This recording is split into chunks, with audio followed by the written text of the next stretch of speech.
বর্তমান সময়ের জনপ্রিয় রোমান্টিক জুটি পার্থ শেখ ও আয়েশা খান। দিন দিন বাংলা নাটকের জনপ্রিয়তা বেড়েই চলেছে। সেই ধারাবাহিকতায় আবারও নতুন নাটক নিয়ে হাজির হয়েছেন জনপ্রিয় এই জুটি। নাটকটির নাম আগলে রেখো ভালোবাসায়। এই নাটকটিতে অভিনয় করেছেন বর্তমান সময়ের আলোচিত অভিনেতা পার্থ শেখ ও আলোচিত অভিনেত্রী আয়েশা খান। এই নাটকটি রচনা ও পরিচালনা করেন আরমান রহমান প্রত্যয়। নাটকটি খুব শীঘ্রই জি সিরিজের ইউটিউব চ্যানেলে প্রকাশিত হবে।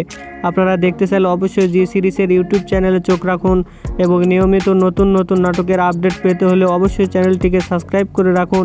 পরবর্তী ভিডিওর জন্য অপেক্ষা করুন।